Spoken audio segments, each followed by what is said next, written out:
Hey y'all, today we have 5 more homemade seasoning blends. Okay, so the first one we're gonna do is lemon pepper. Now this one takes just a little bit longer than the others only because we're gonna dehydrate our own lemon. And if you are not planning on doing this for yours, then you can skip over this part. But I'm going to show you how super easy it is to do this. So you're going to need, or what I used was 4 kind of medium-sized lemons, and make sure that you wash your lemons really good, and then you're just going to use these on your little grater until you get your lemon zest off of there. Now make sure you don't go down into the white part of the lemon when you're doing this. That's why you see me kind of stopping and looking, because that's the part that's like really bitter. Okay, so you don't want that in your lemon pepper seasoning. And for all of the seasoning mixes that I'm doing today, the amounts vary quite a bit into what the final product is, because I adjusted everything to the way that I cook. Like the seasonings that I use the most, I made more of, or ones that I just knew would be fine sitting on the shelf forever, you know. And then the other ones that I don't use as often, I just. But as usual, the written recipes, the printable links will be down in the description box for y'all. And you can just adjust these to, you know, whatever suits your house. You know, however much you want to make, you can adjust it, okay?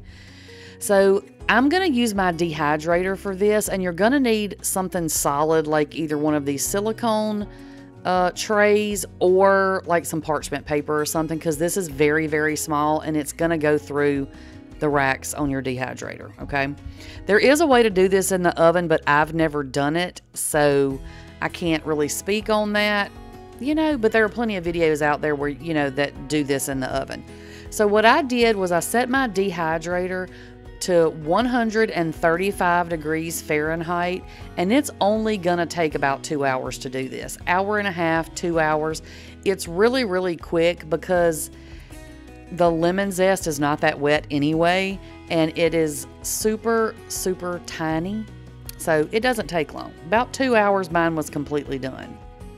So once it gets done, you have some decisions to make at this point in just a second, but you see how this just crumbles up? And I'll show it to you a little bit closer up. See, it looks, I mean, I don't know if you can tell, it's kind of hard to see in a video, but see how it just crumbles like that? That's what you want it to be. You want to make sure it is completely dry, okay? So now I started out, I was going to dump this in the bowl, but I knew that I was going to make a mess. So I got out a piece of parchment paper and just dumped it onto the parchment paper because I thought that would be easier to transfer it to my bowl, you know.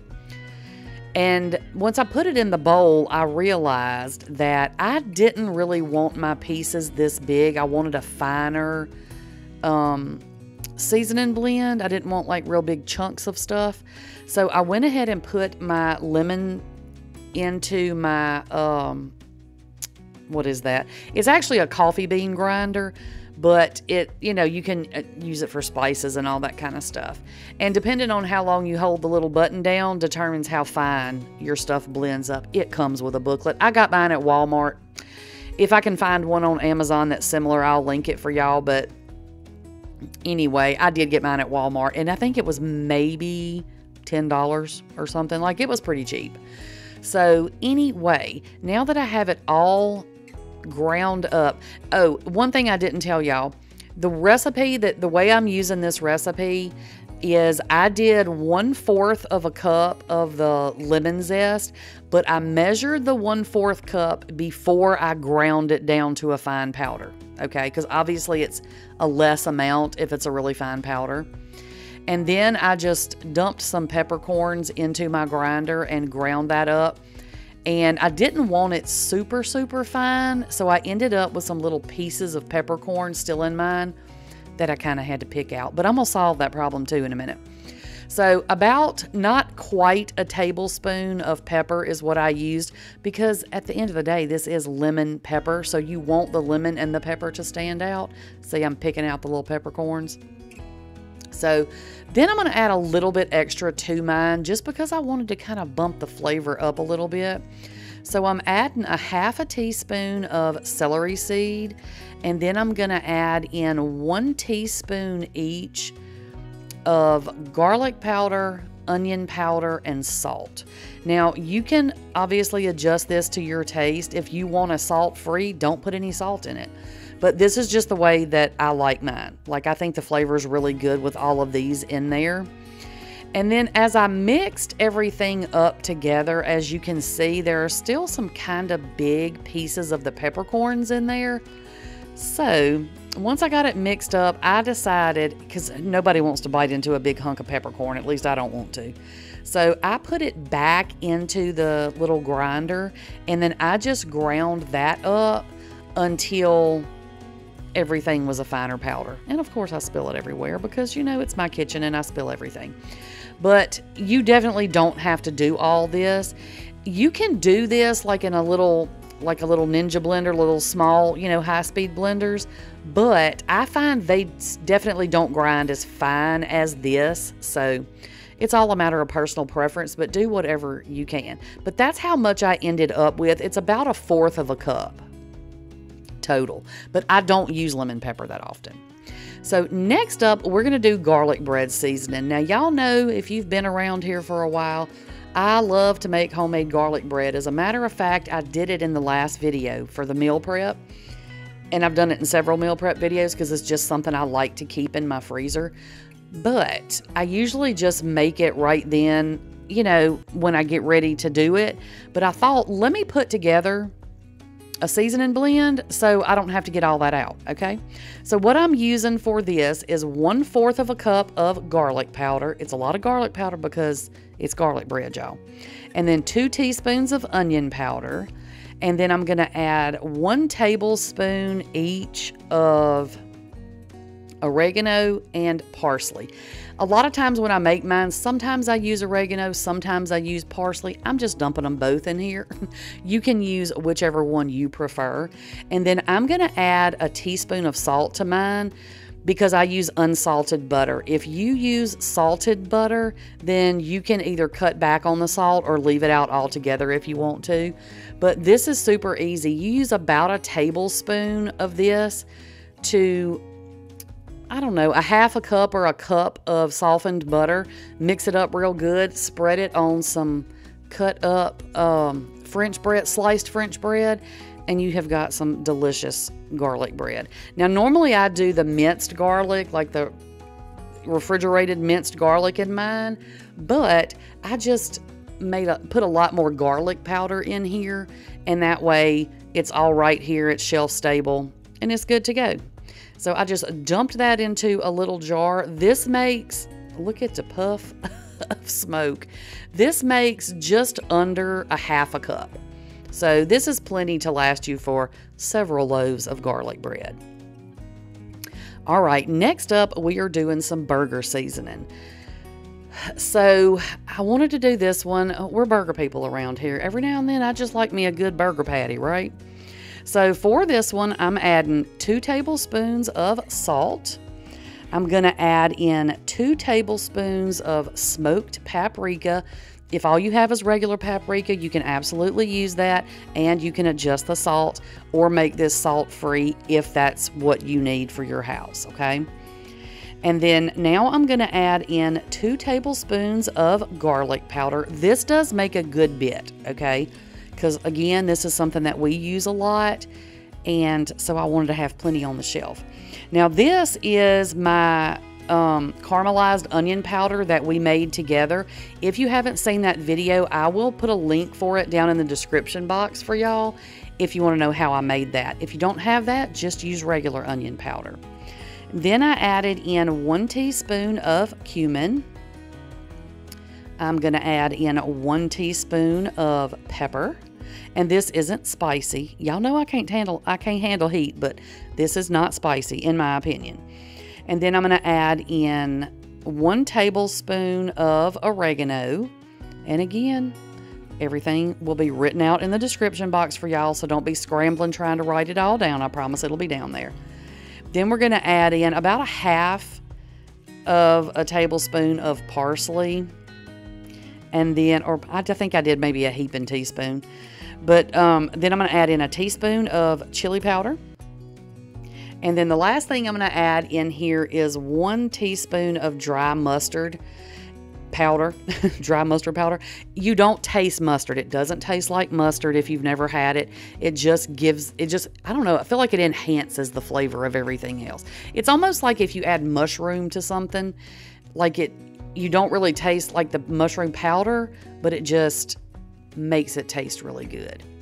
So I started out putting that in a 1 cup container because I thought that's how much it was going to make, but I ended up being able to fit it into a 1/2 cup jar, and I just barely got it in there. It was right at the top. But yeah, so now you have a whole 1/2 cup of this. For some reason in my brain I thought I had made a lot more, but it's delicious, y'all. You gotta make that.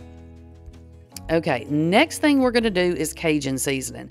Now, this is not a Tony's dupe or a Slap Your Mama dupe. This is just the flavors that I like, and let me tell you, we're going to throw the whole house in here, okay? So, the first thing I needed was 1/4 of a cup of salt, and right there I realized I was using a 1/2 cup. So, I had to go back and change this. So 1/4 of a cup, and this does make a big amount, so, or a really good amount, because you don't use a whole lot of this at a time. But again, if you need to cut back on the salt, you absolutely can. So now I'm going to add in, so 1/4 of a cup of salt, if I said that. And then we're doing 1/4 of a cup of chili powder. And for some reason, my chili powder had little clumps, and I thought it was like hard clumps, but it was super soft. It was just giving me fits getting it out of the jar. This is why we make our own stuff, y'all. We don't have to fight this stuff. I got it all over the counter. 1/4 of a cup of chili powder, and you can use whatever brand you prefer. You don't have to use Great Value, but I do the inexpensive stuff when I can. Okay, moving on. So now we're going to add in 2 tablespoons of garlic powder.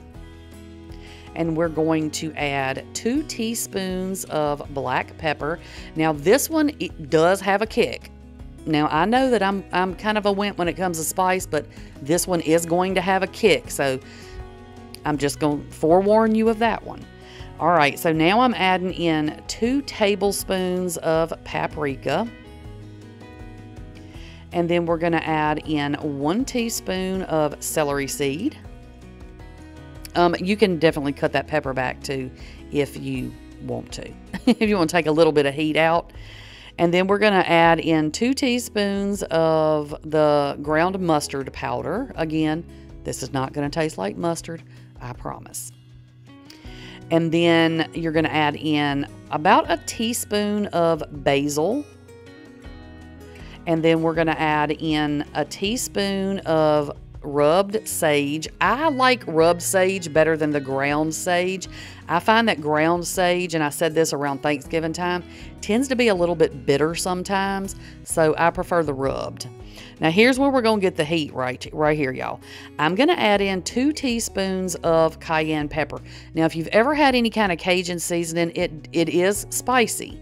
I mean, it's not like, you know, burn your mouth spicy sometimes, but if you don't like a lot of spice, definitely cut back the amount of cayenne that I just put in there, okay?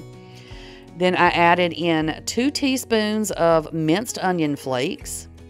We're going to add in 2 teaspoons of oregano. I told y'all we were going to throw everything in the house in here.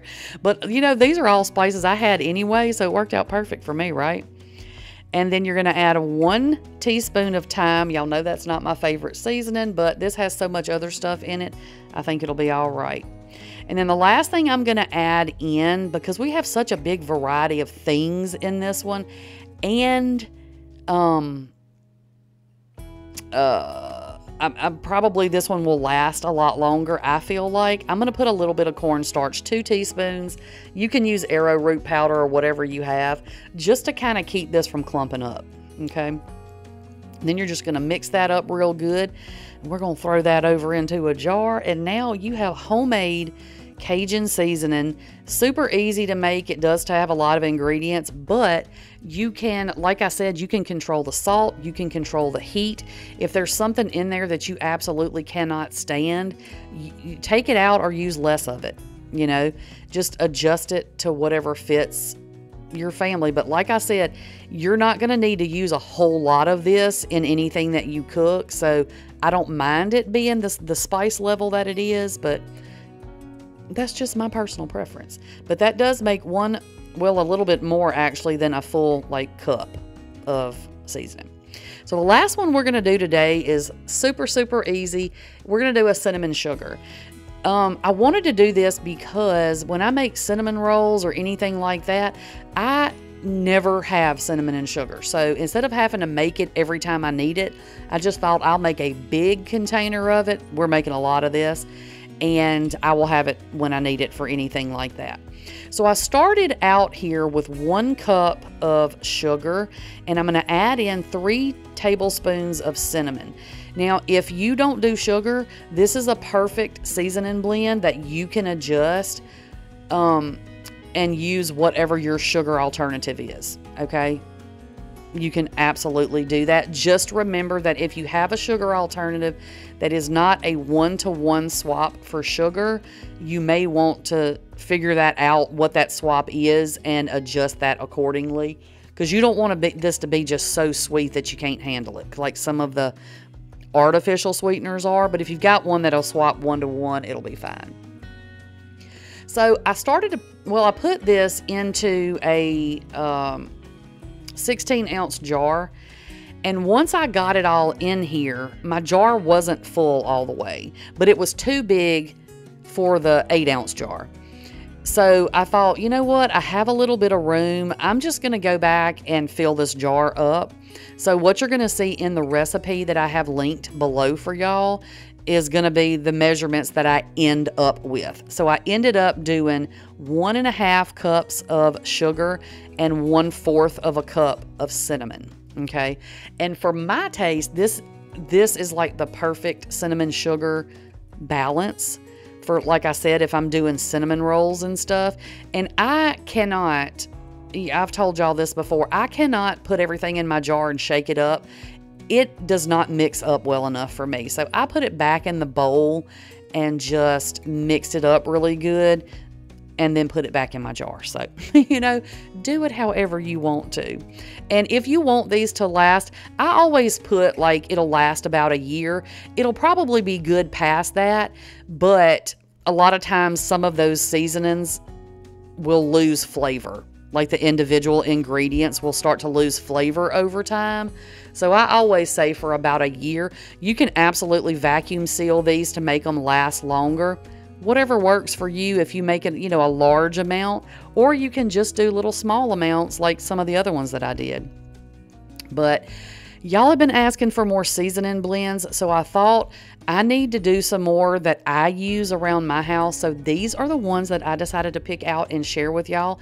I know there are a lot of things that y'all have asked me to do that I didn't put in this video, but I do still have a list of stuff going on. It just doesn't make a lot of sense for me to make up a blend that I won't use at my house. So, you know, sometimes I'm asking friends, hey, do y'all use this? And if I can find a friend that uses it, even though I don't use it, then I can still make it up for y'all. So don't lose hope. Your seasoning blend request may be coming up in another video. But I am very excited to have these on my shelf now, added to all the other ones. I need to make refills of my older seasoning blends too, because I have used everything up. I need to get in there and do them again. But I hope that y'all enjoyed this video and you got some good ideas. That is all I have for y'all today, and I will catch y'all on the next one. Bye, y'all.